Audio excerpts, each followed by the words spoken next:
حاضر اور آپ کو دوبارہ بہت بہت خوش آمدید۔ حضرت ایک بڑی دلچسپ ای میل ہے، یہ انہوں نے لکھا ہے کہ عورتیں گھر میں کام کرتی ہیں، کھانا پکانا، صفائی، سارے گھر کے کام۔ کیا قرآن یا حدیث میں کہیں آیا کہ یہ عورتوں کی ہی ذمہ داری ہے؟ اور دوسرا انہوں نے لکھا ہے کہ اگر عورت کے گھر میں رہ کر کام کرنے سے انہیں شوہر کے برابر سارے اعمال کا ثواب ملتا ہے تو پھر ان کا ثواب تو انبیاء اولیاء سے بھی بڑھ جائے گا، کیونکہ ایک تو ان کو ان کے حصے کا ثواب ملا اور دوسرے جو انہوں نے اپنے نیک اعمال کیے اس کا بھی ثواب ملا۔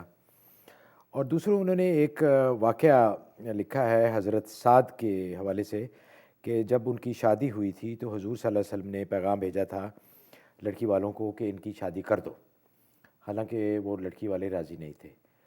تو یہ فرماتے ہیں کہ کیا اس طرح زبردستی کی شادی مناسب یا جائز ہے؟ جہاں تک کام کا تعلق ہے، اصل میں میاں بیوی کا جو تعلق ہے یہ آپس کی میوچل انڈرسٹینڈنگ سے پرلطف ہوتا ہے۔ اگر ایک قانونی خشک ضابطہ اگر بنا کے گزاریں گے تو وہ تو کوئی لطف نہیں ہے۔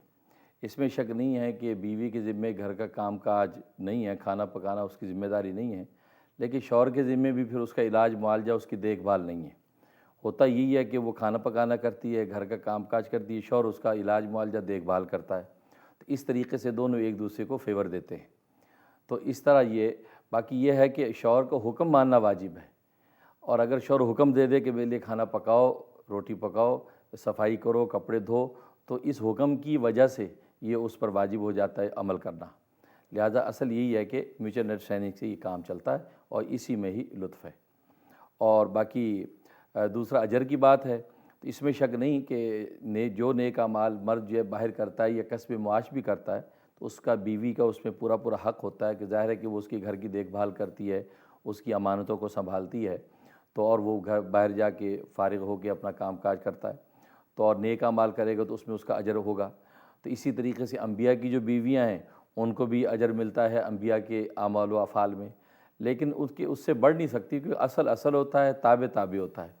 ظاہر جو اصل ہے اس کا جو اجر ہے وہ ظاہر ہے اس کا مرتبہ وہ نہیں ہوگا جو اس کے تابع کا ہے۔ اور تیسرا جو واقعہ آپ نے لکھا کہ وہ ایسا نہیں ہے، وہ یوں ہے کہ ان صحابی کی شادی کے حوالے سے نبی پاک صلی اللہ علیہ وسلم نے بطور تجویز کے ایک صحابی کے پاس بھیج دیا تھا کہ اسے کہو کہ اپنی بیٹی کا نکاح مجھ سے کر دے۔ تو وہ شخص وہاں جب گئے اور انہوں نے یہ پیغام سنایا تو جو والد تھے ذرا تھوڑا سا سوچنے لگے، انہوں نے کہا اچھا میں رسول اللہ صلی اللہ علیہ وسلم کی خدمت میں حاضر ہو کے بات کرتا ہوں۔ تو جیسے اندر آئے تو بیٹی یہ بات سن چکی تھی، تو بیٹی نے باپ سے کہا کہ ابا جان قبل اس کے کہ قرآن کی کوئی آیت اتر آئے ہمارے بارے میں، اور رسول اللہ صلی اللہ علیہ وسلم نے جب یہ رشتہ ہمارے پاس بھیجا ہے، اس سے بڑی سعادت ہمارے لیے اور کیا ہو سکتی ہے، آپ اس رشتے کو قبول کر لیجئے۔